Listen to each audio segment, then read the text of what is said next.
Hello, আসসালামু আলাইকুম guys, কেমন আছেন সবাই? আশা করি সবাই আছেন অনেক ভালো। তো আল্লাহর মতো আমি অনেক ভালো আছি।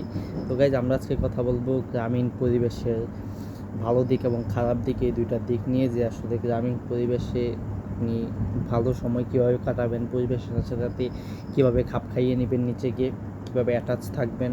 অথবা যারা শহর থেকে গ্রামে আসে তারা কিন্তু এসেই আসলে অনেক দিন আবদ্ধ অবস্থায় থেকে আসলে তারা কিন্তু বুঝতে পারে না যে কি করবে না করবে। আবার সেম পজিশনটাই কিন্তু যারা গ্রামে থাকে তাদের ক্ষেত্রে, তারা যখন শহরে যাবে তখন কিন্তু তারা খোলামেলা জায়গা থেকে গিয়ে যখন হঠাৎ করে আবদ্ধ একটা রুমে অবস্থান করবে, তখন কিন্তু তাদের মন চাইবে এদিকে যাইতে ওইদিকে যাইতে। তো এরকম একটা অবস্থায় কি, তো যারা আসলে গ্রামে থাকে, সবসময় গ্রামে বসবাস করে, তারা কিন্তু খোলামেলা পরিবেশ দেখে অভ্যস্ত। প্লাস হচ্ছে যে তারা যে সতেজ নিঃশ্বাস, সতেজ বাতাস, ওইগুলো তারা সাথে মানানসই হতে হতে বড় হয়। আর শহরের পরিবেশে যেটা, সেটা হচ্ছে সাধারণত কী বলে, যে শহরের মানুষ তারা সকালে উঠেই গাড়ির যানজট, কোলাহল, মানুষের কোলাহল, ওইটা দিয়েই তাদের দিন শুরু হয় এবং কি ওইটা দিয়েই তাদের দিন শেষ হয়। প্লাস হচ্ছে তারা আবদ্ধ অবস্থায়, স্কুলে গেলেও আবদ্ধ অবস্থা, অথবা তারা তেমন গাছপালা দেখতে পারে না, মাটি স্পর্শ করতে পারে না, কারণ সব জায়গায় হচ্ছে যে ইট পাথরের দেয়াল, প্লাস হচ্ছে রাস্তাঘাট, ওই সব ওই রকম বিষয় আর কি। যে তো এই কারণে হচ্ছে মূলত যে গ্রামে যারা থাকে তারা গ্রামের সাথে মানানসই, অথবা যারা শহরে থাকে তারা শহরে অভ্যস্ত, গ্রামের মানুষ গ্রামে অভ্যস্ত, ওইরকম একটা বিষয়। আর হচ্ছে যে গ্রামে যারা থাকে তারা সাধারণত প্রকৃতির সাথে মিলেমিশে বড় হয়, তারা প্রকৃতির সাথে দেখে শুনে বোঝে, প্রকৃতির সাথেই তারা বেড়ে ওঠে। আর শহরের যারা, তারা সাধারণত দেখা যায় প্রকৃতির সাথে এতটা মানানসই না, তারা আসলে বুঝতে পারে না যে কোন সিচুয়েশনে কী করতে হবে। সেম পজিশনটা যারা গ্রামে থাকে তারা যখন শহরে যায় তাদেরও সেম অবস্থা, যে আসলে শহরে মানুষ কিভাবে কোন পরিস্থিতিতে কিভাবে চলবে, গ্রামের মানুষ কিন্তু হুট করেই শহরে গিয়ে ওইটা বুঝতে পারে না।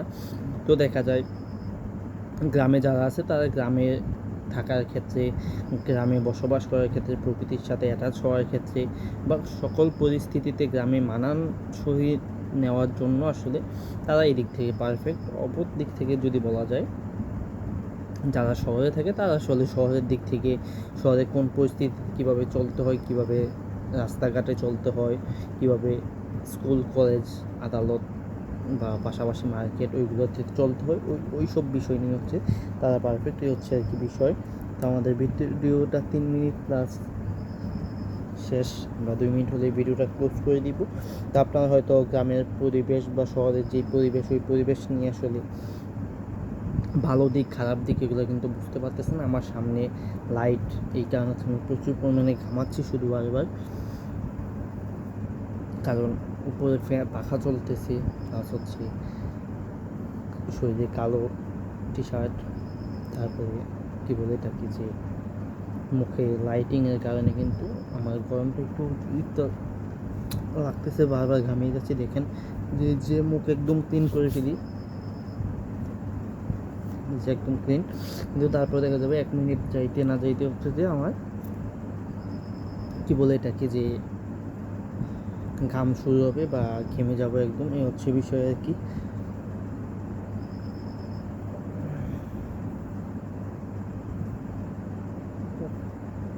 দেখতে পাচ্ছেন আবার সেম অবস্থা, নিচে ঘেমে গেছি আবার।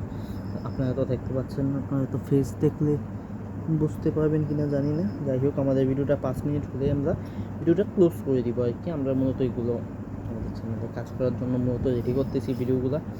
তো আপনারা তো ভিডিওটা দেখলেন সম্পূর্ণ, অবশ্যই কমেন্ট বক্সে জানাবেন যে কেমন লাগছে ভিডিওটা। দেখতে পাচ্ছেন কী পরিমাণে ঘামাচ্ছি, একদম ঘামের অবস্থা খারাপ। আর যদি শরীরের অবস্থা বলি, অবস্থা একদম খারাপ, ঘেমে একদম আমি অবস্থা খারাপ হয়ে গিয়েছে, বলার ভাষা নেই আসলে, এমন ঘামাইছি। তো কেমন লাগলো ভিডিওটা অবশ্যই কমেন্ট বক্সে জানাবেন। যদি ভালো লাগে ভিডিওটিতে লাইক দিবেন, চ্যানেলটি সাবস্ক্রাইব করবেন। আজকের মতো ভালো থাকুন, সুস্থ থাকুন, আল্লাহ হাফেজ, আসসালামু আলাইকুম। আর দেখতেই পাচ্ছেন আমার ফোন চার্জে আছে, এই যে এটা দিয়েই মূলত এই ফোনে চার্জ দেওয়া আছে এটা দিয়ে, এই হচ্ছে আর কি বিষয়।